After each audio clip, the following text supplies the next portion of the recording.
എല്ലാവർക്കും നമസ്കാരം. വരുന്ന കമ്പനി ബോർഡ് LGS മറ്റ് പ്രധാനപ്പെട്ട PSC പരീക്ഷകൾക്കുമെല്ലാം തന്നെ ഭരണഘടനയിൽ നിന്നും ചോദിക്കാൻ സാധ്യതയുള്ള പ്രധാനപ്പെട്ട കൺഫ്യൂസിംഗ് ചോദ്യങ്ങളാണ് ഇന്നത്തെ വീഡിയോയിലൂടെ നമ്മൾ നോക്കാൻ പോകുന്നത്. മൗലിക അവകാശങ്ങളെ പറ്റി നോക്കാം. Fundamental rights. മൗലിക അവകാശങ്ങളുടെ നട്ടെല്ല് എന്നറിയപ്പെടുന്നത് ആർട്ടിക്കിൾ 19 മൗലിക അവകാശങ്ങളുടെ നട്ടെല്ല് എന്നറിയപ്പെടുന്ന ആർട്ടിക്കിൾ 19. 6 മൗലിക സ്വാതന്ത്ര്യങ്ങൾ നൽകുന്നു ആർട്ടിക്കിൾ 19 പ്രകാരം. 6 മൗലിക സ്വാതന്ത്ര്യങ്ങളാണ് ഒരു പൗരന് ആർട്ടിക്കിൾ 19 പ്രകാരം ലഭിക്കുന്നത്. മൗലിക അവകാശങ്ങളുടെ അടിത്തറ എന്നറിയപ്പെടുന്നത് ആർട്ടിക്കിൾ 21. മൗലിക അവകാശങ്ങളുടെ അടിത്തറ ആർട്ടിക്കിൾ 21. ജീവിക്കാനും വ്യക്തി സ്വാതന്ത്ര്യത്തിനുമുള്ള അവകാശം നൽകുന്നത് ആർട്ടിക്കിൾ 21. ജീവിക്കാനും വ്യക്തി സ്വാതന്ത്ര്യത്തിനുമുള്ള അവകാശം ആർട്ടിക്കിൾ 21 നൽകുന്നത്. മൗലിക അവകാശങ്ങളിൽ മൗലികമായത് എന്നറിയപ്പെടുന്ന ആർട്ടിക്കിൾ 32. മൗലിക അവകാശങ്ങളിൽ മൗലികമായത് ആർട്ടിക്കിൾ 32. ഭരണഘടന പ്രതിവിധിക്കുള്ള അവകാശം നൽകുന്നത് ആർട്ടിക്കിൾ 32. ഭരണഘടന പ്രതിവിധിക്കുള്ള അവകാശം ആർട്ടിക്കിൾ 32. മൗലിക അവകാശങ്ങളുടെ നട്ടെല്ല് ആർട്ടിക്കിൾ 19. മൗലിക അവകാശങ്ങളുടെ അടിത്തറ ആർട്ടിക്കിൾ 21. മൗലിക അവകാശങ്ങളിൽ മൗലികമായത് ആർട്ടിക്കിൾ 32. അടുത്തത് എസ്റ്റേറ്റ്. 4th എസ്റ്റേറ്റ്സ് എന്ന് അറിയപ്പെടുന്നത് പത്രമാധ്യമങ്ങൾ. 4ാം എസ്റ്റേറ്റ് പത്രമാധ്യമമാണ്. 5ാം എസ്റ്റേറ്റ് 5th എസ്റ്റേറ്റ് എന്നറിയപ്പെടുന്നത് അഭിപ്രായ സർവേ ആണ്. അടുത്തതായി മൗലാന അബ്ദുൽ കലാം ആസാദിനെ പറ്റി നോക്കുമ്പോൾ ഇന്ത്യയുടെ ആദ്യത്തെ വിദ്യാഭ്യാസ മന്ത്രിയാണ് മൗലാന അബ്ദുൽ കലാം ആസാദ്. ഇന്ത്യയുടെ ആദ്യത്തെ വിദ്യാഭ്യാസ മന്ത്രി മൗലാന അബ്ദുൽ കലാം ആസാദ്. അദ്ദേഹത്തിന്റെ ജന്മദിനമായിട്ടുള്ള നവംബർ 11 ഇന്ത്യയിൽ ദേശീയ വിദ്യാഭ്യാസ ദിനമായിട്ട് ആഘോഷിക്കുന്നത്. മൗലാന അബ്ദുൽ കലാം ആസാദിന്റെ ജന്മദിനമായിട്ടുള്ള നവംബർ 11 ഇന്ത്യയിൽ ദേശീയ വിദ്യാഭ്യാസ ദിനമായി ആഘോഷിക്കുന്നു. മൗലാന അബ്ദുൽ കലാം ആസാദിന്റെ ആത്മകഥയുടെ പേര് India wins freedom. India wins freedom Maulana Abdul Kalam ആസാദിന്റെ ആത്മകഥയാണ്. അദ്ദേഹം തുടങ്ങിയ പത്രങ്ങളാണ് അൽ ഹിലാൽ, അൽ ബലാഗ്. അൽ ഹിലാലും അൽ ബലാഗും മൗലാന അബ്ദുൽ കലാം ആസാദിന്റെ പത്രങ്ങൾ ആണ്. ഭരണഘടനയുടെ ഭാഗങ്ങൾ, പാർട്സ് ഓഫ് കോൺസ്റ്റിറ്റ്യൂഷൻ. പ്രധാനമായും ഭാഗം 1 നോക്കുമ്പോൾ യൂണിയനും പ്രദേശങ്ങളും. യൂണിയനും പ്രദേശത്തെയും പറ്റി പറയുന്നത് ഭാഗം 1 ആർട്ടിക്കിൾ 1 മുതൽ 4 വരെയാണ്. യൂണിയനും പ്രദേശങ്ങളും ഭാഗം 1 ആർട്ടിക്കിൾ 1 മുതൽ 4 വരെ. ഭാഗം 2 പൗരത്വത്തെ പറ്റിയാണ് പ്രതിപാദിക്കുന്നത്. ഭാഗം 2 പൗരത്വം. ആർട്ടിക്കിൾ 5 മുതൽ 11 വരെയാണ് പൗരത്വത്തെ പറ്റിയുള്ള ആർട്ടിക്കിൾസ്. ഭാഗം 3 മൗലിക അവകാശങ്ങളെ പറ്റി പ്രതിപാദിക്കുന്നു. ഭാഗം 3 മൗലിക അവകാശങ്ങൾ. ആർട്ടിക്കിൾ 12 മുതൽ 35 വരെയാണ് ഭാഗം 3 മൗലിക അവകാശങ്ങളിൽ നിന്നും ഉള്ളത്. ഭാഗം 4 DPSP, അതൊക്കെ നമുക്ക് വഴിയെ പഠിക്കാം. അടുത്തതായി കടമെടുത്ത ആശയങ്ങൾ, ബോറോഡ് ഫീച്ചേഴ്സ്. മൗലിക അവകാശങ്ങൾ ഇന്ത്യ കടമെടുത്തിരിക്കുന്നത് അമേരിക്ക. മൗലിക അവകാശം അമേരിക്കയിൽ നിന്നുമാണ് ഇന്ത്യ കടം കൊണ്ടിരിക്കുന്നത്. മൗലിക കർത്തവ്യങ്ങൾ സോവിയറ്റ് യൂണിയൻ, റഷ്യയുടെ പഴയ പേരായിട്ടുള്ള സോവിയറ്റ് യൂണിയൻ USSRൽ നിന്നുമാണ് മൗലിക കർത്തവ്യങ്ങൾ ഇന്ത്യ കടം കൊണ്ടിരിക്കുന്നത്. നിർദ്ദേശക തത്വങ്ങൾ അയർലൻഡ്. നിർദ്ദേശക തത്വങ്ങൾ അയർലൻഡിൽ നിന്നുമാണ് ഇന്ത്യ കടമെടുത്തിരിക്കുന്നത്. ഭരണഘടനയുടെ ആമുഖം, preamble of the constitution. Indian ഭരണഘടനയുടെ ആമുഖത്തിന്റെ ശില്പി ആരാണ്? ജവഹർലാൽ നെഹ്റു. ഇന്ത്യൻ ഭരണഘടനയിൽ ആമുഖത്തിന്റെ ശില്പി നെഹ്റു ആണ്. ഇന്ത്യൻ ഭരണഘടനയ്ക്ക് ഒരു ആമുഖം വേണമെന്ന് ആദ്യമായി ആവശ്യപ്പെട്ടത് BN റാവു. ഇന്ത്യൻ ഭരണഘടനയ്ക്ക് ഒരു ആമുഖം വേണമെന്ന് ആദ്യമായി ആവശ്യപ്പെട്ട വ്യക്തിയാണ് BN റാവു. ആമുഖവുമായി ബന്ധപ്പെട്ട സുപ്രീം കോടതി കേസ്, പ്രധാനപ്പെട്ട കേസുകളെ പറ്റി നോക്കാം. ആമുഖം ഭരണഘടനയുടെ ഭാഗം അല്ലെന്ന് വിധിച്ച കേസാണ് ബേറുബാറി കേസ് 1960. ആമുഖം ഇന്ത്യൻ ഭരണഘടനയുടെ ഭാഗം അല്ലെന്ന് വിധിച്ച കേസ് ബേറുബാറി കേസ് 1960. ആമുഖം ഭരണഘടനയുടെ ഭാഗം ആണെന്ന് പ്രഖ്യാപിച്ച കേസാണ് Kesavananda Bharati versus state of Kerala case 1973. ആമുഖം ഭരണഘടനയുടെ ഭാഗം ആണെന്ന് പ്രഖ്യാപിച്ച case Kesavananda Bharati case versus state of Kerala കേസാണ് 1973 ഈ കേസ് നടന്നത്. ആമുഖം ഭരണഘടനയുടെ അവിഭാജ്യ ഘടകമാണെന്ന് വിധിച്ച case LIC of India case 1995. ആമുഖം ഭരണഘടനയുടെ അവിഭാജ്യ ഘടകമാണെന്ന് വിധിച്ച കേസാണ് LIC ഓഫ് ഇന്ത്യ കേസ് വർഷം 1995. ഉപയോഗശൂന്യമായ വാചാടോപത്തിന്റെ ശേഖരം അല്ല ആമുഖം എന്ന് പ്രഖ്യാപിച്ച case Adam Prakash case versus state of Haryana വർഷം 1986. ഉപയോഗശൂന്യമായ വാചാടോപത്തിന്റെ ശേഖരമല്ല ആമുഖം എന്ന് പ്രഖ്യാപിച്ച case Adam Prakash case versus state of Haryana വർഷം 1986. അത് അത്ര ഇമ്പോർട്ടൻ്റ് അല്ല. അടുത്തതായി മൗലിക അവകാശങ്ങൾ, പ്രമേയങ്ങളെയും പറ്റിയൊക്കെ നോക്കാം. മൗലിക അവകാശങ്ങളെക്കുറിച്ചുള്ള പ്രമേയം പാസാക്കിയ കോൺഗ്രസ് സമ്മേളനം 1931 കറാച്ചി സമ്മേളനമാണ്.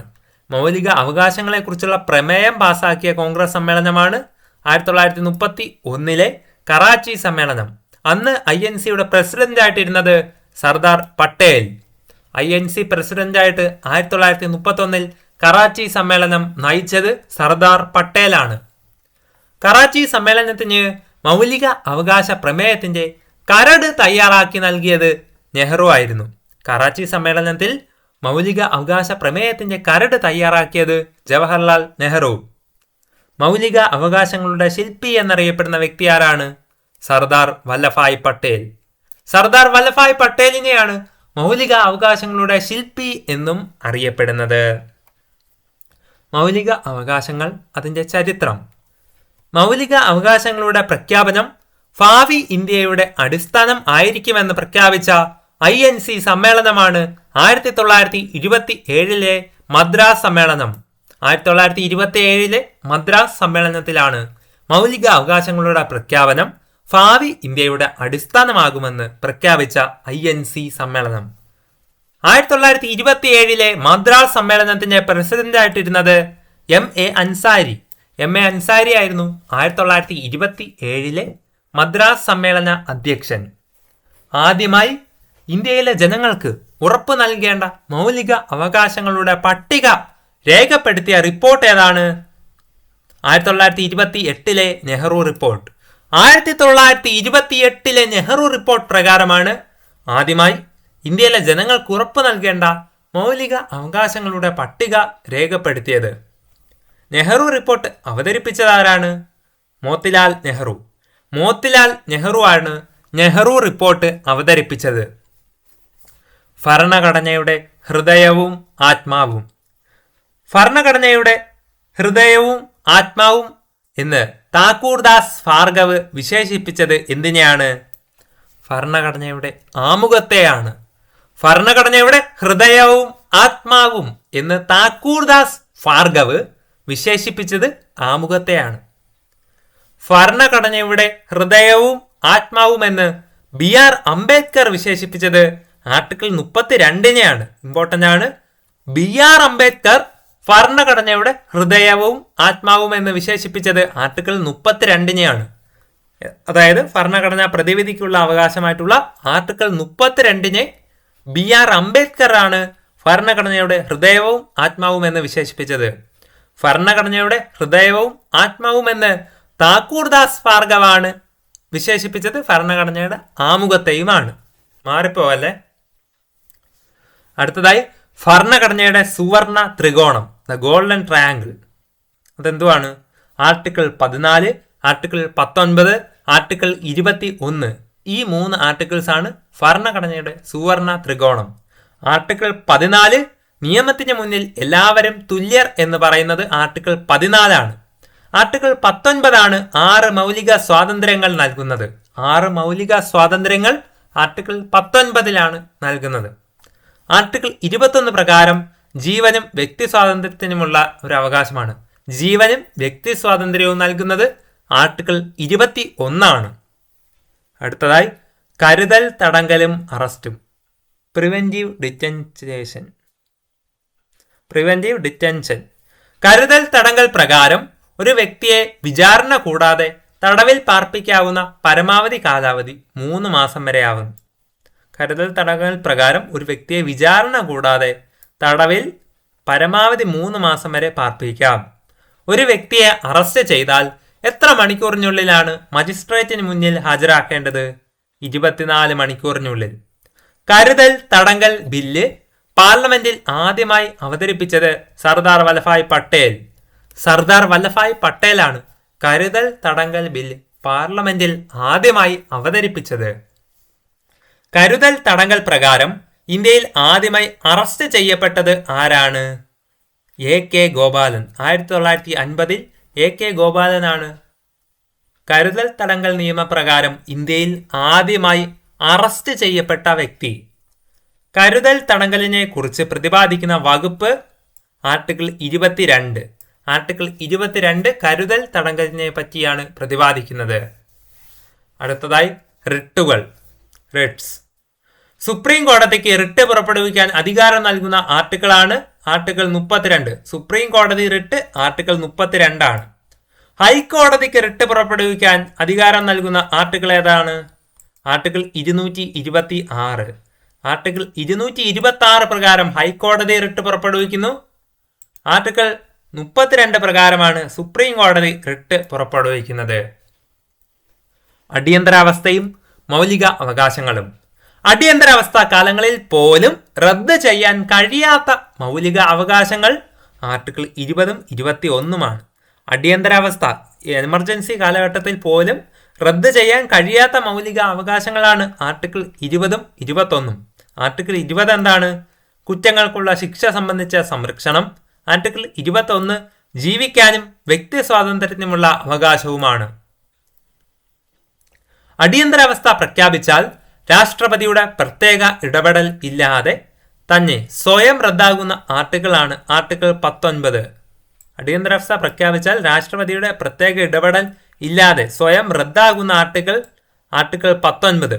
6 മൗലിക സ്വാതന്ത്ര്യങ്ങൾ അന്ന് നമുക്ക് നിഷേധിക്കപ്പെടും. ആർട്ടിക്കിൾ 21 വ്യാപ്തി. സ്വകാര്യത മൗലിക അവകാശം ആണെന്ന് ഉറപ്പ് നൽകുന്ന വകുപ്പാണ് ആർട്ടിക്കിൾ 21. സ്വകാര്യത മൗലിക അവകാശമാണെന്ന് ഉറപ്പ് നൽകുന്നത് ആർട്ടിക്കിൾ 21. സ്വന്തം ഇഷ്ടപ്രകാരം ജീവിത പങ്കാളിയെ തെരഞ്ഞെടുക്കുന്നതുമായി ബന്ധപ്പെട്ട് അവകാശം ഉറപ്പു നൽകുന്നതും ആർട്ടിക്കിൾ 21. പൊതുസ്ഥലങ്ങളിൽ പുകവലി നിരോധിക്കുന്നതുമായി ബന്ധപ്പെട്ട സുപ്രധാന വകുപ്പ് ആർട്ടിക്കിൾ 21 പരാമർശിച്ചിരിക്കുന്നത്. എന്തൊക്കെയാണ് ആർട്ടിക്കിൾ 21 പറയുന്നത്? സ്വകാര്യത മൗലിക അവകാശമാണെന്ന് ഉറപ്പ് നൽകുന്ന വകുപ്പ്, സ്വന്തം ഇഷ്ടപ്രകാരം ജീവിത പങ്കാളിയെ തെരഞ്ഞെടുക്കുന്നതിനുള്ള അവകാശം ഉറപ്പു നൽകുന്നതും, പൊതുസ്ഥലങ്ങളിൽ പുകവലി നിരോധിച്ചതുമായിട്ടുള്ള സുപ്രധാന വകുപ്പും article 21. Article 19(1)(a). Article 19(1)(a) പറയുന്നത് സ്വാതന്ത്ര്യത്തെ പറ്റിയാണ്. അഭിപ്രായ സ്വാതന്ത്ര്യം, പത്രസ്വാതന്ത്ര്യം, വിവരാവകാശം എന്നിവയെക്കുറിച്ചാണ് ആർട്ടിക്കിൾ 19(1)(a) പറയുന്നത്. അടുത്തതായി സമത്വത്തിനുള്ള അവകാശം. നിയമത്തിന് മുന്നിൽ എല്ലാവരും തുല്യർ എന്ന് പ്രതിപാദിക്കുന്ന ആർട്ടിക്കിൾ ഏതാണ്? ആർട്ടിക്കിൾ 14. നിയമത്തിന് മുന്നിൽ എല്ലാവരും തുല്യർ. ആർട്ടിക്കിൾ 14. നിയമത്തിന് മുന്നിൽ എല്ലാവരും തുല്യർ എന്ന ആശയം ഇന്ത്യ കടമെടുത്തത് അമേരിക്കയിൽ നിന്നും ബ്രിട്ടനിൽ നിന്നുമൊക്കെയാണ്. അമേരിക്കയിലും ബ്രിട്ടനിൽ നിന്നുമാണ് നിയമത്തിന് മുന്നിൽ എല്ലാവരും തുല്യർ എന്ന ആശയം ഇന്ത്യ കടമെടുത്തിരിക്കുന്നത്. പൗരത്വം, സിറ്റിസൺഷിപ്പിനെ പറ്റി നോക്കുമ്പോൾ ഇന്ത്യൻ പൗരത്വ നിയമം പാർലമെന്റ് പാസാക്കിയ വർഷം 1955. ഇന്ത്യൻ പൗരത്വ നിയമം പാർലമെന്റ് പാസാക്കിയ വർഷം 1955. പൗരത്വ നിയമങ്ങൾ പാസാക്കാനുള്ള പൂർണ്ണ അധികാരം പാർലമെന്റിനാണ്. പൗരത്വ നിയമങ്ങൾ പാസാക്കാനുള്ള പൂർണ്ണ അധികാരം പാർലമെന്റിന്. ഇന്ത്യയിൽ നിലനിൽക്കുന്ന ഏക പൗരത്വം സിംഗിൾ സിറ്റിസൺഷിപ്പ് കടമെടുത്തത്. സിംഗിൾ സിറ്റിസൺഷിപ്പ് എന്ന ആശയം ഇന്ത്യ കടമെടുത്തത് ബ്രിട്ടനിൽ നിന്നുമാണ് ഇന്ത്യയിൽ ഇപ്പോൾ നിലനിൽക്കുന്ന ഏക പൗരത്വം അല്ലെങ്കിൽ സിംഗിൾ സിറ്റിസൺഷിപ്പ് എന്ന ആശയം ഇന്ത്യ സ്വീകരിച്ചിരിക്കുന്നത്. ബ്രിട്ടൻ. പൗരത്വത്തെക്കുറിച്ച് പ്രതിപാദിക്കുന്ന ഭാഗവും വകുപ്പും എത്രയാണ്? ഭാഗം 2 ആർട്ടിക്കിൾ 5 മുതൽ 11 വരെ പൗരത്വത്തെക്കുറിച്ചാണ് പ്രതിപാദിക്കുന്നത്. പൗരത്വം നേടാനുള്ള 5 വഴികളുണ്ട്. പൗരത്വം നമുക്ക് 5 വഴിയിൽ സ്വീകരിക്കാം. ജന്മസിദ്ധമായി, പിന്തുടർച്ച വഴി, രജിസ്ട്രേഷൻ മുഖാന്തരം, ചിരകാല അധിവാസം മുഖേന, പ്രദേശ സംയോജനം വഴിയും ചിരകാല അധിവാസം മുഖേന, രജിസ്ട്രേഷൻ ചെയ്തും പിന്തുടർച്ച വഴിയും ജന്മസിദ്ധമായും ഒരു പൗരന് 5 രീതിയിൽ നമുക്ക് പൗരത്വം സ്വീകരിക്കാവുന്നതാണ്. പൗരത്വം നഷ്ടപ്പെടാൻ സാധ്യതയുള്ള 3 വഴികൾ എന്തൊക്കെയാണ്? പൗരത്വം 3 വഴിയിൽ കൂടെ നഷ്ടപ്പെടാം. പരിത്യാഗം, പൗരത്വം നിർത്തലാക്കൽ, പൗരത്വ അപഹരണം. 3 വഴിയിൽ പൗരത്വം നഷ്ടപ്പെടും. അതേതൊക്കെയാണ്? പരിത്യാഗം, പൗരത്വം നിർത്തലാക്കൽ, പൗരത്വാപഹാരം. ഇന്ത്യൻ പൗരന്മാരെ വിവാഹം കഴിക്കുന്ന വിദേശികൾക്ക് പൗരത്വം ലഭിക്കുന്ന രീതി രജിസ്ട്രേഷൻ വഴിയാണ്. ഇന്ത്യൻ പൗരന്മാരെ വിവാഹം കഴിക്കുന്ന വിദേശികർക്ക് രജിസ്ട്രേഷൻ വഴിയാണ് ഇന്ത്യൻ പൗരത്വം നൽകുന്നത്. പൗരത്വ ഭേദഗതി നിയമം 2019 പൗരത്വ ഭേദഗതി നിയമം CAA പറ്റി നോക്കുമ്പോൾ ആ ഒരു CAA ബില്ല് പാർലമെന്റ് അവതരിപ്പിച്ചത് ആരാണ്? പാർലമെന്റിൽ അവതരിപ്പിച്ചത് അമിത് ഷാ ആണ്. ഇത് ലോക്സഭയിൽ പാസാക്കിയ തീയതി 2019 ഡിസംബർ 9. 2019 ഡിസംബർ 9 പൗരത്വ ഭേദഗതി നിയമം ലോക്സഭയിൽ പാസായി. ഇത് രാഷ്ട്രപതി, അതിനു മുമ്പ് രാജ്യസഭയുടെ കാര്യം പറയാം. രാജ്യസഭയിൽ പാസാക്കിയത് 2019 ഡിസംബർ 11 രാഷ്ട്രപതി ഒപ്പുവെച്ചത് അംഗീകരിച്ചത് തൊട്ടടുത്ത ദിവസം 2019 ഡിസംബർ 12. പൗരത്വ ഭേദഗതി നിയമം പാർലമെന്റിൽ അവതരിപ്പിച്ചത് അമിത് ഷാ ആണ്. ഇത് ലോക്സഭയിൽ പാസാക്കിയത് 2019 ഡിസംബർ 9. രാജ്യസഭയിൽ പാസ്സായത് 2019 ഡിസംബർ 11. രാഷ്ട്രപതി അംഗീകരിച്ചത് 2019 ഡിസംബർ 12 ആണ്. നിയമം രാജ്യത്ത് നിലവിൽ വന്നതെന്നാണ്? 2020 ജനുവരി 10. 2020 ജാനുവരി 10 പൗരത്വ ഭേദഗതി നിയമം 2019 ഇന്ത്യയിൽ നിലവിൽ വന്നത്. CAA പറ്റി അനുകൂലിച്ച് പ്രമേയം പാസാക്കിയ ആദ്യത്തെ സംസ്ഥാനം ഗോവ. CAAക്ക് എതിരെ പ്രമേയം പാസാക്കിയ ആദ്യ സംസ്ഥാനം കേരളമാണ്. പൗരത്വ ഭേദഗതി നിയമം 2019 എതിരെ പ്രമേയം പാസാക്കിയ ആദ്യ സംസ്ഥാനം കേരളം. അതിനെ അനുകൂലിച്ച് പ്രമേയം പാസാക്കിയത് ഗോവയാണ്.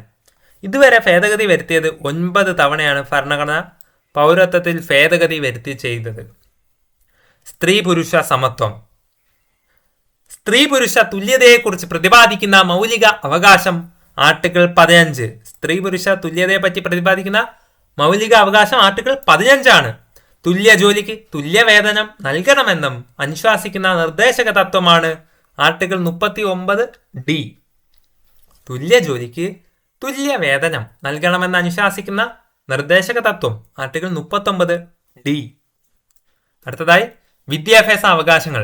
Right to education.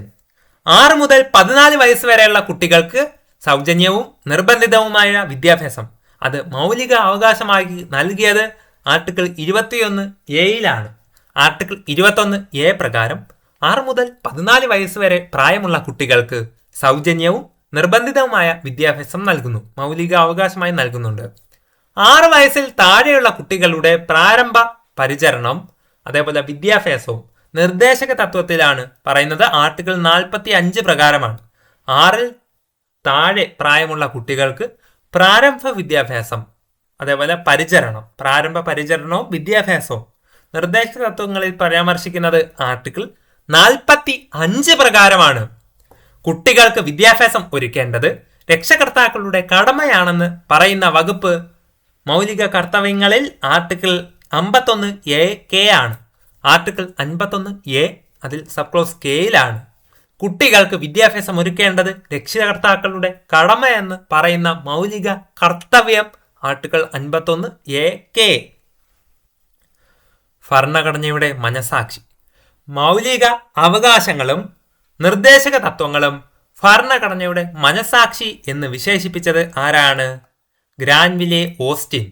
മൗലിക അവകാശങ്ങളെയും നിർദ്ദേശക തത്വങ്ങളെയും ഭരണഘടനയുടെ മനസാക്ഷി എന്ന് വിശേഷിപ്പിച്ചത് ഗ്രാൻവിലെ ഓസ്റ്റിൻ. ഭരണഘടനയുടെ മനസാക്ഷി, ഭരണഘടനയുടെ രത്നം എന്നും അറിയപ്പെടുന്നത് ആമുഖത്തെയാണ്. ഭരണഘടനയുടെ മനസാക്ഷി എന്നും ഭരണഘടനയുടെ രത്നം എന്നും അറിയപ്പെടുന്നത് ആമുഖത്തെയാണ്, പ്രിയാമ്പിളിനെയാണ്. അടുത്തതായി മൗലിക അവകാശങ്ങൾ ഒറ്റ നോട്ടത്തിൽ. മൗലിക അവകാശങ്ങൾ ഭരണഘടനാ ഭാഗം 3 പരാമർശിക്കുന്നത്. വകുപ്പുകൾ ആർട്ടിക്കിൾ 12 മുതൽ 35 വരെയാണ്.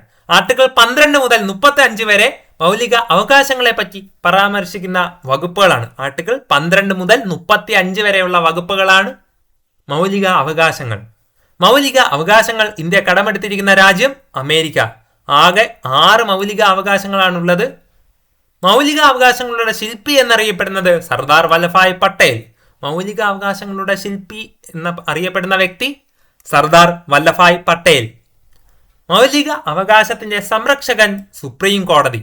മൗലിക അവകാശങ്ങളുടെ സംരക്ഷകൻ എന്നറിയപ്പെടുന്നത് സുപ്രീം കോടതി. സ്വത്തവകാശം, റൈറ്റ് ടു പ്രോപ്പർട്ടി. മൗലിക അവകാശ പട്ടികയിൽ നിന്നും മാറ്റിയ ഭേദഗതി 1978 44-ാം ഭേദഗതിയാണ്. മൗലികാവകാശങ്ങളുടെ പട്ടികയിൽ നിന്നും സ്വത്തവകാശത്തെ മാറ്റിയ ഭേദഗതി, റൈറ്റ് ടു പ്രോപ്പർട്ടിയെ മാറ്റിയത് 1978 44-ാം ഭരണഘടനാ ഭേദഗതി പ്രകാരമാണ്. ഈ ഒരു സ്വത്തവകാശത്തെ മാറ്റിയ ആ ഒരു ഭേദഗതി നിയമം നിലവിൽ വന്നത് 1979 ഏപ്രിൽ 30. ഇത് മുമ്പുണ്ടായിരുന്ന വകുപ്പ് ഏതാണ്? ഭാഗം 3 ആർട്ടിക്കിൾ 31 സ്വത്തവകാശം ഉണ്ടായിരുന്നത്. നിലവിൽ സ്വത്തവകാശത്തിന്റെ പദവി നിയമപരമായിട്ടുള്ള ഒരു അവകാശം മാത്രമായി മാറ്റി ലീഗൽ റൈറ്റ് ആയി കൊടുത്തിരിക്കുന്നു. ആർട്ടിക്കിൾ 300A ഇപ്പോൾ പ്രോപ്പർട്ടിയെ പറ്റിയുള്ള അവകാശം, സ്വത്തവകാശത്തെ പറ്റി പറയുന്നത്. ഭേദഗതി സമയത്ത് പ്രധാനമന്ത്രി ആരായിരുന്നു? മൊറാർജി ദേശായി. അതേപോലെ പ്രസിഡന്റായിരുന്നത് നീലം സഞ്ജീവ റെഡ്ഡിയാണ്. പ്രധാനമന്ത്രി മൊറാർജി ദേശായി, പ്രസിഡന്റ് നീലം സഞ്ജീവ റെഡ്ഡി. ഏകീകൃത civil code, uniform civil code. ഭരണഘടന നിലവിൽ വരുമ്പോൾ തന്നെ ഏകീകൃത സിവിൽ കോഡ് നിലവിൽ ഉണ്ടായിരുന്ന സംസ്ഥാനം ഗോവ. ഭരണഘടന നിലവിൽ വരുമ്പോൾ തന്നെ ഏകീകൃത civil code, uniform civil code നിലവിൽ ഉണ്ടായിരുന്ന സംസ്ഥാനം ഗോവ. സ്വതന്ത്ര ഇന്ത്യയിൽ ആദ്യമായി ഏകീകൃത സിവിൽ കോഡ് നിയമം പാസാക്കിയ സംസ്ഥാനം ഉത്തരാഖണ്ഡാണ്. സ്വതന്ത്ര ഇന്ത്യയിൽ ആദ്യമായി ഏകീകൃത സിവിൽ കോഡ് നിയമം പാസാക്കിയ സംസ്ഥാനമാണ് ഉത്തരാഖണ്ഡ്. ഏകീകൃത സിവിൽ കോഡിനെ പറ്റി പ്രതിപാദിക്കുന്ന ആർട്ടിക്കിൾ 44. യൂണിഫോം സിവിൽ കോഡിനെ പറ്റി പരാമർശിക്കുന്ന ആർട്ടിക്കിൾ 44. സ്വതന്ത്ര ഇന്ത്യയിൽ ആദ്യമായി ഏകീകൃത സിവിൽ കോഡ് നിയമം പാസാക്കിയത് ഉത്തരാഖണ്ഡിലും ഭരണഘടന നിലവിൽ വരുമ്പോൾ തന്നെ ഏകീകൃത സിവിൽ കോഡ് നിലവിലുണ്ടായിരുന്ന സംസ്ഥാനം ഗോവയുമാണ്. മൗലിക കടമകൾ, ഫണ്ടമെന്റൽ ഡ്യൂട്ടീസിനെ പറ്റി നോക്കാം. ഭരണഘടനാ ഭാഗം 4A മൗലിക കടമകളെ പറ്റി പരാമർശിക്കുന്നത്. Article 51A. ആർട്ടിക്കിൾ 51A ഭരണഘടനാ ഭാഗം 4A ഫണ്ടമെന്റൽ ഡ്യൂട്ടീസ്. മൗലിക കടമകൾ എന്ന ആശയം ഇന്ത്യ കടമെടുത്തിരിക്കുന്നത് സോവിയറ്റ് യൂണിയൻ അല്ലെങ്കിൽ റഷ്യയിൽ നിന്നുമാണ്. USSR അല്ലെങ്കിൽ റഷ്യയുടെ പഴയ പേരായിട്ടുള്ള സോവിയറ്റ് യൂണിയനിൽ നിന്നുമാണ് മൗലിക കടമകൾ ഇന്ത്യ കടമെടുത്തിരിക്കുന്നത്. ഇത് രൂപീകരണ കമ്മിറ്റിയുണ്ട്. അതേതാണ്? സ്വരൺ സിംഗ് കമ്മിറ്റിയുടെ നിർദ്ദേശപ്രകാരം ഭേദഗതി വരുത്തിയത് 1976 42-ാം ഭേദഗതി. 1976 42-ാം ഭേദഗതി പ്രകാരം ഭേദഗതി ചെയ്തു. അത് നിലവിൽ വന്നത് 1977 ജാനുവരി 3. 1977 ജാനുവരി 3 നിയമം നിലവിൽ വന്നത്. എണ്ണം തുടക്കത്തിൽ 10 എണ്ണമായിരുന്നു മൗലിക കടമകൾ ഉണ്ടായിരുന്നത്. നിലവിൽ 11 മൗലിക കടമകൾ ഉണ്ട്. 11ാമത്തെ മൗലിക കടമയായിട്ട് 2002 86 ഭേദഗതിയിലൂടെയാണ് കൂട്ടിച്ചേർത്തത്. അപ്പോൾ പ്രധാനമന്ത്രിയായിരുന്നത് ഇന്ദിരാഗാന്ധി, പ്രസിഡന്റ് ഫക്രുദ്ദീൻ അലി അഹമ്മദുമാണ്. പ്രധാനമന്ത്രി ഇന്ദിരാഗാന്ധി, പ്രസിഡന്റ് ഫക്രുദ്ദീൻ അലി അഹമ്മദുമാണ്. അയിത്ത നിർമാർജനം, തൊട്ടുകൂടായ്മ, അയിത്തം എന്നിവ നിരോധിക്കുന്ന ആർട്ടിക്കിൾ 17 തൊട്ടുകൂടായ്മയും അയിത്തം എന്നീ പ്രവൃത്തികൾ നിരോധിക്കുന്ന ആർട്ടിക്കിൾ 17 മഹാത്മാഗാന്ധി കി ജായ് എന്ന് വിളിച്ചുകൊണ്ട് പാസാക്കിയ വകുപ്പാണ് ആർട്ടിക്കിൾ 17. മഹാത്മാഗാന്ധി കി ജായ് എന്ന് വിളിച്ചത് ആർട്ടിക്കിൾ 17 പ്രകാരമാണ്. അത് വിളിച്ചുകൊണ്ടാണ് ആർട്ടിക്കിൾ 17 പാസാക്കിയത്. തൊട്ടുകൂടായ്മ, അയിത്തം എന്നിവ നിരോധിക്കുന്നത് ആർട്ടിക്കിൾ 17. അയിത്ത വിരുദ്ധ നിയമം പാർലമെന്റ് പാസാക്കിയ വർഷം 1955. 1955 അയിത്ത വിരുദ്ധ നിയമം പാർലമെന്റ് പാസാക്കിയിരുന്നു. ചൂഷണത്തിനെതിരെയുള്ള അവകാശം, അടിമത്തം, മനുഷ്യക്കടത്ത്, നിർബന്ധിത ജോലി നിരോധനം എന്നിവയെ പറ്റി പരാമർശിക്കുന്നത് ആർട്ടിക്കിൾ 23. അടിമത്തം, മനുഷ്യക്കടത്ത്, നിർബന്ധിത ജോലി നിരോധനം എന്നിവ ആർട്ടിക്കിൾ 23 പരാമർശിക്കുമ്പോൾ ബാലവേല നിരോധന വകുപ്പ് എന്നറിയപ്പെടുന്നത് ആർട്ടിക്കിൾ 24. ബാലവേല നിരോധന വകുപ്പ് ആർട്ടിക്കിൾ 24. അന്താരാഷ്ട്ര ബാലവേല വിരുദ്ധ ദിനം ജൂൺ മാസം 12-ാം തീയതി. അന്താരാഷ്ട്ര ബാലവേല വിരുദ്ധ ദിനം ജൂൺ 12. അന്താരാഷ്ട്ര ബാലവേല വിരുദ്ധ ദിനം ജൂൺ 12. ബാലവേല നിരോധന വകുപ്പ് ആർട്ടിക്കിൾ 24. ബാലവേല നിരോധന വകുപ്പ് ആർട്ടിക്കിൾ 24. വിവേചന വിരുദ്ധത ആർട്ടിക്കിൾ 15 പ്രകാരം ജാതി, മതം, ലിംഗം, ജന്മസ്ഥലം എന്നിവയുടെ പേരിൽ പൗരന്മാരോട് വിവേചനം കാണിക്കുന്നത് വിലക്കുന്നു. സ്ത്രീകൾക്കും കുട്ടികൾക്കും പ്രത്യേക പരിഗണന നൽകാമെന്ന് പറയുന്നതും ആർട്ടിക്കിൾ 15. ജാതി, മതം, ലിംഗം, ജന്മസ്ഥലം എന്നിവയുടെ പേരിൽ പൗരന്മാരോട് വിവേചനം കാണിക്കരുത്, അതിനെ വിലക്കുന്നത് ആർട്ടിക്കിൾ 15. പക്ഷേ സ്ത്രീകൾക്കും കുട്ടികൾക്കും പ്രത്യേക പരിഗണന നൽകാമെന്ന് പറയുന്നതും ആർട്ടിക്കിൾ 15. മദ്യനിരോധനം, അതേപോലെ പൊതുജനാരോഗ്യം. ലഹരി പദാർത്ഥങ്ങളുടെ ഉപയോഗം നിരോധിക്കുന്നതിനെ കുറിച്ച് പ്രതിപാദിക്കുന്ന വകുപ്പ് ആർട്ടിക്കിൾ 47. ലഹരി പദാർത്ഥങ്ങളുടെ ഉപയോഗം നിരോധിക്കുന്നതിനെ പറ്റി പ്രതിപാദിക്കുന്ന വകുപ്പ് ആർട്ടിക്കിൾ 47. രൂപീകരണ നാൾ മുതൽ തന്നെ മദ്യനിരോധനം നിലവിൽ ഉണ്ടായിരുന്ന സംസ്ഥാനം ഗുജറാത്ത്. രൂപീകരണ നാൾ മുതൽ മദ്യനിരോധനം നിലവിലുണ്ടായിരുന്ന സംസ്ഥാനം ഗുജറാത്താണ്. ലഹരി പദാർത്ഥങ്ങളുടെ ഉപയോഗം നിരോധിക്കുന്നതിനെ പറ്റി പ്രതിപാദിക്കുന്ന വകുപ്പ് ആർട്ടിക്കിൾ 47. കൃഷിയും മൃഗസംരക്ഷണവും പരിസ്ഥിതിയും. കൃഷി, മൃഗസംരക്ഷണം, ഗോവധ നിരോധനം എന്നിവയെ പറ്റി പരാമർശിക്കുന്നത് ആർട്ടിക്കിൾ 48. ഗോവധ നിരോധനം ആദ്യമായി നടപ്പിലാക്കിയതും ഗുജറാത്തിലാണ്. ഗോവധ നിരോധനം ആദ്യമായി നടപ്പിലാക്കിയ സംസ്ഥാനം ഗുജറാത്ത്. കൃഷി, മൃഗസംരക്ഷണം, ഗോവധ നിരോധനം എന്നിവ പരാമർശിക്കുന്നത് ആർട്ടിക്കിൾ 48. പരിസ്ഥിതി, വന്യജീവി സംരക്ഷണം എന്നിവയുമായി ബന്ധപ്പെട്ട ആർട്ടിക്കിൾ 48A. പരിസ്ഥിതി, വന്യജീവി സംരക്ഷണം എന്നിവയുമായി ബന്ധപ്പെട്ടത് ആർട്ടിക്കിൾ 48A. പരിസ്ഥിതി സംരക്ഷണം നിയമം പാസാക്കിയ വർഷം 1986. പരിസ്ഥിതി സംരക്ഷണ നിയമം പാസാക്കിയത് 1986. മൗലിക അവകാശങ്ങളും നിർദ്ദേശക തത്വങ്ങളും തമ്മിലുള്ള തർക്കമായിട്ടുള്ള കേസുകൾ നോക്കാം. തർക്കം വന്നാൽ മൗലിക അവകാശം നിലനിൽക്കും എന്ന് വിധിച്ച കേസ് ചമ്പക ദൊരൈരാജൻ കേസ് 1951. ചമ്പകം ദൊരൈരാജൻ കേസ് 1951 പ്രകാരം തർക്കം വന്നാൽ മൗലിക അവകാശം നിലനിൽക്കുമെന്ന് വിധിച്ചു. നിർദ്ദേശക തത്വങ്ങൾ നടപ്പിലാക്കാൻ വേണ്ടി മൗലിക അവകാശങ്ങൾ ഭേദഗതി ചെയ്യാൻ ആകില്ല എന്ന് വിധിച്ച കേസ് ഗോലക്നാഥ് കേസ് വർഷം 1967. 1967 ഗോലക്നാഥ് കേസ് പ്രകാരമാണ് നിർദ്ദേശക തത്വങ്ങൾ നടപ്പിലാക്കാൻ വേണ്ടി മൗലിക അവകാശങ്ങൾ ഭേദഗതി ചെയ്യാൻ ആകില്ല എന്ന് വിധിച്ചത്. ഭരണഘടനാ ഭേദഗതി കേസുകൾ. മൗലിക അവകാശങ്ങൾ ഭേദഗതി ചെയ്യാൻ പാടില്ലെന്ന് വിധിച്ച കേസ് ഗോലക്നാഥ് കേസ് 1967. മൗലിക അവകാശങ്ങൾ ഭേദഗതി ചെയ്യാൻ പാടില്ല എന്ന് വിധിച്ചത് ഗോലക്നാഥ് കേസ് 1967. ഭരണഘടനയുടെ അടിസ്ഥാന ഘടനയിൽ മാറ്റം വരുത്താതെ മൗലിക അവകാശങ്ങൾ ഉൾപ്പെടെ ഭേദഗതി ചെയ്യാം എന്ന് വിധിച്ച case Kesavananda Bharati case 1973. Kesavananda Bharati case വർഷം 1973 പ്രകാരം ഭരണഘടനയുടെ അടിസ്ഥാന ഘടനയിൽ മാറ്റം വരുത്താതെ മൗലിക അവകാശങ്ങൾ ഉൾപ്പെടെ ഭേദഗതി ചെയ്യാം എന്ന് വിധിച്ചു. ഭരണഘടനാ നിർമ്മാണ സഭ കോൺസ്റ്റിറ്റ്യൂവന്റ് അസംബ്ലിയെ പറ്റി നോക്കാം. ഭരണഘടനാ നിർമ്മാണ സഭ നിലവിൽ വന്നത് 1946 ഡിസംബർ 6.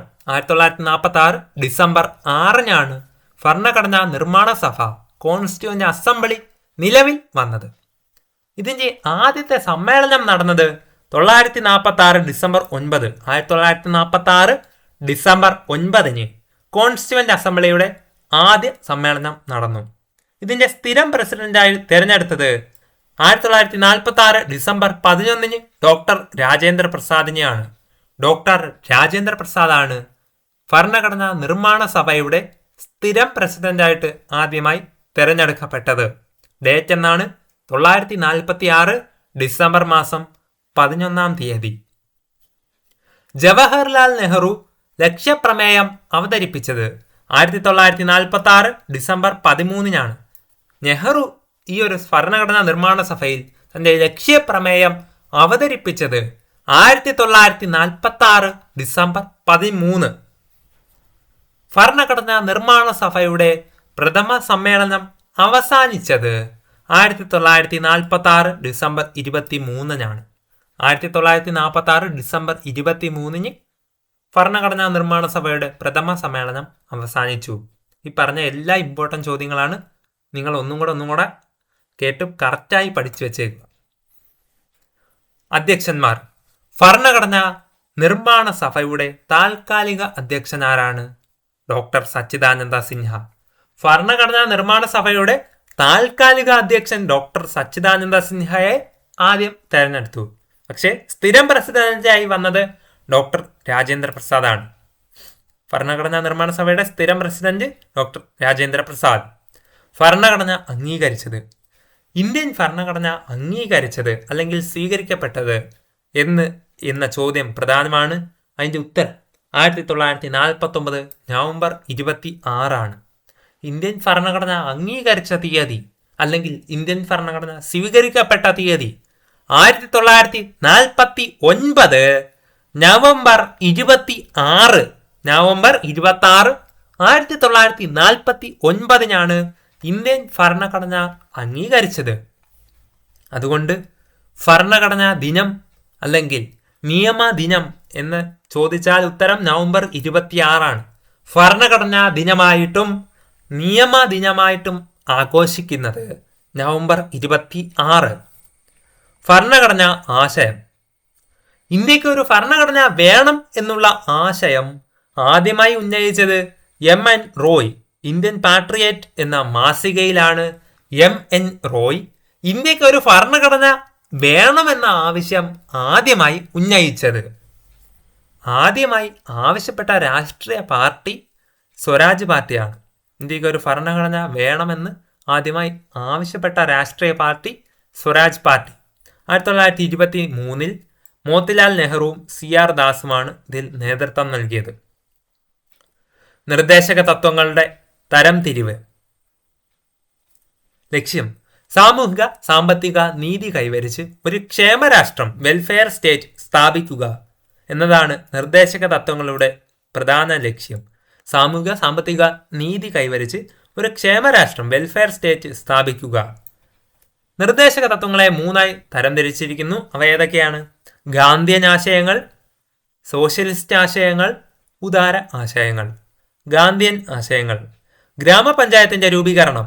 ആർട്ടിക്കിൾ 40 പ്രകാരം ഗ്രാമപഞ്ചായത്ത് രൂപീകരണം, കുടിൽ വ്യവസായ പ്രോത്സാഹനം, കൃഷിയും മൃഗസംരക്ഷണവും, ലഹരി നിരോധനം, SC/ST വിഭാഗങ്ങളുടെ ഉന്നമനം, SC/ST വിഭാഗത്തിന്റെ ഉന്നമനം, മൃഗസംരക്ഷണം, ലഹരി നിരോധനം, കുടിൽ വ്യവസായ പ്രോത്സാഹനം, ഗ്രാമപഞ്ചായത്ത് രൂപീകരണം എന്നിവയെ പറ്റി പ്രതിപാദിക്കുന്നത് ഗാന്ധിയൻ ആശയങ്ങളാണ് ഈ പറഞ്ഞവ എല്ലാം. അടുത്തതായി സോഷ്യലിസ്റ്റ് ആശയങ്ങൾ. തൊഴിലാളികൾക്ക് ജീവിക്കാനുള്ള വേതനം, സ്ത്രീക്കും പുരുഷനും തുല്യ ജോലിക്ക് തുല്യ വേതനം, വ്യവസായ നടത്തിപ്പിൽ തൊഴിലാളി പങ്കാളിത്തം, തൊഴിൽ ചെയ്യാനുള്ള അവകാശം, പ്രസവ ആനുകൂല്യങ്ങൾ എന്നിവ സോഷ്യലിസ്റ്റ് ആശയങ്ങളിൽ വരുന്നതാണ്. തൊഴിലാളികൾക്ക് ജീവിക്കാനുള്ള വേതനം, സ്ത്രീക്കും പുരുഷനും തുല്യ ജോലിക്ക് തുല്യ വേതനം, വ്യവസായ നടത്തിപ്പിൽ തൊഴിലാളിയുടെ പങ്കാളിത്തം, തൊഴിൽ ചെയ്യാനുള്ള അവകാശം, പ്രസവ ആനുകൂല്യങ്ങളൊക്കെ സോഷ്യലിസ്റ്റ് ആശയങ്ങളിൽ വരുന്നതാണ്. അടുത്തതായി ഉദാര ആശയങ്ങൾ. അന്താരാഷ്ട്ര സമാധാനവും അതേപോലെ സുരക്ഷിതത്വവും, ഏകീകൃത civil code, uniform civil code, തുല്യനീതിയും സൗജന്യ നിയമസഹായം, കുട്ടികളുടെ പരിചരണം വിദ്യാഭ്യാസം, പരിസ്ഥിതി, വന്യജീവി സംരക്ഷണം എന്നിവയെല്ലാം ഉദാര ആശയങ്ങളിൽ വരുന്നതാണ്. ഉദാര ആശയങ്ങളിൽ വരുന്ന പ്രധാനപ്പെട്ടയാണ് ഇപ്പോൾ ലാസ്റ്റ് പറഞ്ഞത്. അടുത്തതായി നിർദ്ദേശക തത്വങ്ങൾ. പ്രധാന വിവരം. നിർദ്ദേശക തത്വങ്ങൾ ഭരണഘടനയുടെ ഭാഗം 4 പരാമർശിക്കുന്നത്. വകുപ്പുകൾ ആർട്ടിക്കിൾ 36 മുതൽ 51 വരെ നിർദ്ദേശക തത്വങ്ങളിൽ പറ്റി പറയുന്നു. നിർദ്ദേശക തത്വങ്ങൾ വകുപ്പ് എത്രയാണ്? ആർട്ടിക്കിൾ 36 മുതൽ 51 വരെ. ഭരണഘടനാ ഭാഗം 4 നിർദ്ദേശക തത്വങ്ങളെ പറ്റി പരാമർശിക്കുന്നത്. നിർദ്ദേശക തത്വങ്ങൾ എന്ന ആശയം ഇന്ത്യ കടമെടുത്തിരിക്കുന്ന രാജ്യം അയർലൻഡിൽ നിന്നുമാണ് നിർദ്ദേശക തത്വം എന്ന ആശയം ഇന്ത്യ കടം കൊണ്ടിരിക്കുന്നത്. രൂപീകരണ കമ്മിറ്റി തേജ് ബഹദൂർ സപ്രു കമ്മിറ്റിയുടെ നിർദ്ദേശക തത്വങ്ങളെ ഇന്ത്യ സ്വീകരിച്ചിരിക്കുന്നത്. തേജ് ബഹദൂർ സപ്രു കമ്മിറ്റി. മൗലിക അവകാശങ്ങളും നിർദ്ദേശക തത്വങ്ങളും തമ്മിലുള്ള വ്യത്യാസങ്ങൾ നോക്കാം. മൗലിക അവകാശങ്ങളെ പറ്റി ആദ്യം പഠിക്കാം. ഗവൺമെന്റിന്റെ അധികാരങ്ങൾക്ക് പരിധി നിർണ്ണയിക്കുന്നത് മൗലിക അവകാശത്തിലാണ്. പക്ഷേ നിർദ്ദേശക തത്വങ്ങളിൽ ചില കാര്യങ്ങൾ ചെയ്യാൻ ഗവൺമെന്റിനെ പ്രേരിപ്പിക്കുന്നു. മൗലിക അവകാശം വ്യക്തികളുടെ അവകാശങ്ങളെ പ്രധാനമായി സംരക്ഷിക്കുന്നു. നിർദ്ദേശക തത്വങ്ങളാകുമ്പോൾ സമൂഹത്തിലെ എല്ലാ ജനവിഭാഗങ്ങളുടെയും ക്ഷേമം ഉറപ്പുവരുത്തുന്നു. മൗലിക അവകാശങ്ങൾ ലംഘിക്കപ്പെട്ടാൽ കോടതിയെ സമീപിക്കാം. സുപ്രീം കോടതി അല്ലെങ്കിൽ ഹൈക്കോടതിയെ നമുക്ക് സമീപിക്കാവുന്നതാണ്.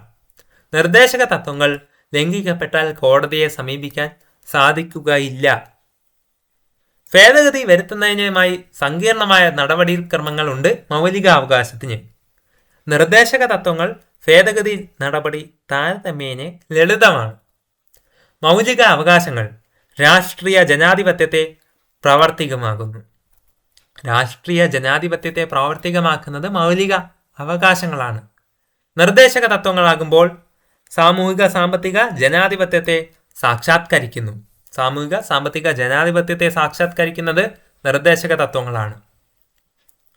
മൗലിക കർത്തവ്യങ്ങളുടെ അടിസ്ഥാന തത്വം നോക്കാം. മൗലിക കർത്തവ്യങ്ങളുടെ അടിസ്ഥാന തത്വം. പൗരന്മാർ മൗലിക അവകാശങ്ങൾ അനുഭവിക്കുമ്പോൾ തന്നെ തങ്ങളുടെ മൗലിക ചുമതലകളെക്കുറിച്ച് ബോധ്യമുള്ളവർ ആയിരിക്കണം. ചുമതലകൾ എന്തൊക്കെയാണ്? മൗലിക കർത്തവ്യങ്ങൾ വരുന്ന ചുമതല ധാർമ്മിക ചുമതലകൾ, പൗരധർമ്മ ചുമതലകൾ എന്നിവ രാജ്യത്തിന്റെ ഐക്യവും അഖണ്ഡതയും കാത്തു സൂക്ഷിക്കുന്നതുമായി വിഭാവനം ചെയ്തിരിക്കുന്നു.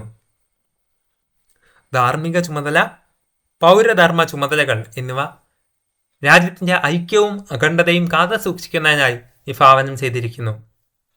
സർദാർ വല്ലഭായ് പട്ടേൽ. മൗലിക അവകാശങ്ങളുടെ ശില്പി എന്നറിയപ്പെടുന്നത് സർദാർ വല്ലഭായ് പട്ടേലിനെ പറ്റിയാണ്. അദ്ദേഹത്തിന്റെ പ്രധാനപ്പെട്ട ആശയങ്ങളും വചനങ്ങളും നോക്കുമ്പോൾ പ്രശസ്ത വചനം ഓരോരുത്തരും ഓർക്കേണ്ടത് ഞാനൊരു ഇന്ത്യക്കാരനായിരിക്കുമ്പോൾ തന്നെ എനിക്ക് എല്ലാ അവകാശങ്ങളോടൊപ്പം നിയതമായ ചുമതലകളും ഉണ്ടെന്നാണ് എന്ന് പറഞ്ഞത് സർദാർ വല്ലഭായ് പട്ടേലാണ്. ഓരോരുത്തരും ഓർക്കേണ്ടത് ഞാനൊരു ഇന്ത്യക്കാരനായിരിക്കുമ്പോൾ തന്നെ എനിക്ക് എല്ലാ അവകാശങ്ങളോടൊപ്പം നിയതമായ ചുമതലയും ഉണ്ടെന്നാണ് എന്ന് പറഞ്ഞത് സർദാർ വല്ലഭായ് പട്ടേലിന്റെ പ്രശസ്ത വചനമാണ്.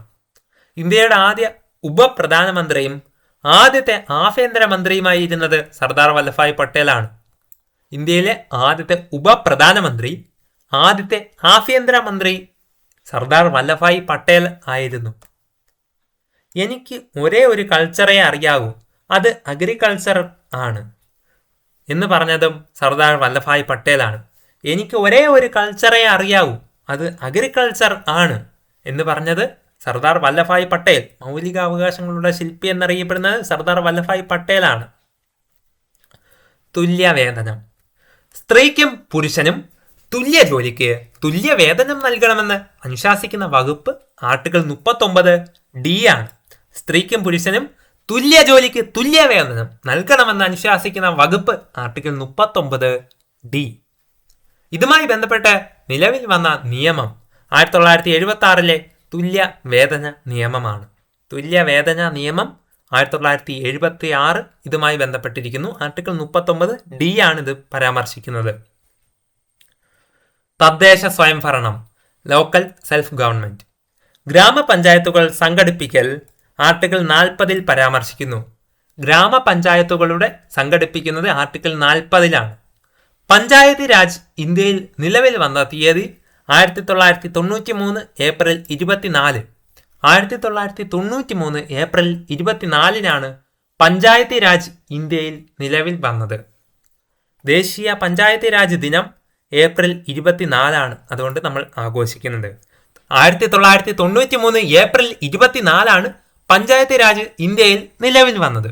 അതുകൊണ്ട് ഏപ്രിൽ 24 തന്നെയാണ് നമ്മൾ ദേശീയ പഞ്ചായത്തി രാജ് ദിനമായി ഇന്ത്യയിൽ ആഘോഷിക്കുന്നത്. വിദ്യാഭ്യാസ അവകാശം. RTE ആക്ട് വിദ്യാഭ്യാസ അവകാശ നിയമത്തെ പറ്റി നോക്കുമ്പോൾ വിദ്യാഭ്യാസ അവകാശ നിയമം പാർലമെന്റ് പാസ്സാക്കിയതെന്നാണ് 2009. ഏറ്റവും പ്രധാനപ്പെട്ട കൺഫ്യൂസിങ് ചോദ്യങ്ങൾ മാത്രമാണ് ഞാൻ ഡിസ്കസ് ചെയ്യുന്നത്. അപ്പോൾ ഇമ്പോർട്ടൻ്റ് ആയിട്ട് വിദ്യാഭ്യാസ അവകാശ നിയമം പാർലമെന്റ് പാസ്സാക്കിയതെന്നാണെന്ന് ചോദിക്കാൻ സാധ്യതയുണ്ട്. 2009 RTE ആക്ട് നിയമം പാർലമെന്റ് പാസ്സാക്കിയത് 2009 പക്ഷേ വിദ്യാഭ്യാസ അവകാശ നിയമം രാജ്യത്ത് നിലവിൽ വന്ന തീയതിയാണ് ഇമ്പോർട്ടൻറ്റ്. 2010 ഏപ്രിൽ 1. 2010 ഏപ്രിൽ 1 വിദ്യാഭ്യാസ അവകാശ നിയമം രാജ്യത്ത് നിലവിൽ വന്നത്. സോ ഫ്രണ്ട്സ്, നമ്മളിപ്പോൾ പ്രധാനപ്പെട്ട അത്യാവശ്യം വീഡിയോയ്ക്ക് ലെങ്തായി പോകുന്നുണ്ട്. അത്യാവശ്യം നല്ല പ്രധാനപ്പെട്ട ചോദ്യങ്ങൾ കൺഫ്യൂസിംഗ് ആയിട്ട് നിങ്ങൾക്ക് മാറിയും തിരിഞ്ഞും പോകാൻ പറ്റിയ സാധ്യതയുള്ള ചോദ്യങ്ങളാണ് ഞാൻ ഈ വീഡിയോയിൽ മാക്സിമം ഉൾപ്പെടുത്തി നൽകിയത്. നിങ്ങൾക്ക് ഈ വീഡിയോ ഇഷ്ടപ്പെട്ടെങ്കിൽ ലൈക്ക് ചെയ്യാനും ഇതേപോലെയുള്ള കൂടുതൽ യൂസ്ഫുൾ ആയിട്ടുള്ള PSC related content topic wise വീഡിയോസും മറ്റ് റാങ്ക് ഫയൽ എക്സ്പ്ലനേഷനും ഒക്കെ നിങ്ങൾക്ക് ലഭിക്കണമെങ്കിൽ നിങ്ങൾ ഇതുവരെയും എൻ്റെ ചാനൽ സബ്സ്ക്രൈബ് ചെയ്തിട്ടില്ലെങ്കിൽ ചാനൽ ഒന്ന് സബ്സ്ക്രൈബ് ചെയ്ത് തുടർന്ന് കാണുന്ന ബെൽ ബട്ടൺ എനേബിൾ ചെയ്ത് ഓണാക്കി വെച്ചേക്കുക. നിങ്ങളുടെ വീഡിയോയെ പറ്റിയുള്ള അഭിപ്രായങ്ങളും നിങ്ങൾക്ക് ഇനി വേണമെന്ന് ആഗ്രഹമുള്ള ടോപ്പിക്സും ഒക്കെ എന്നെ ജസ്റ്റ് കമൻ്റ് ആയിട്ട് രേഖപ്പെടുത്തി അറിയിച്ചാൽ ആ പറയുന്ന വീഡിയോ ഞാൻ ഉടൻ തന്നെ ചെയ്തു തരുന്നതാണ്. കൂടുതൽ വീഡിയോസുമായി ഞാൻ വീണ്ടും വരുന്നതാണ്. ഏവർക്കും നന്ദി, നമസ്കാരം.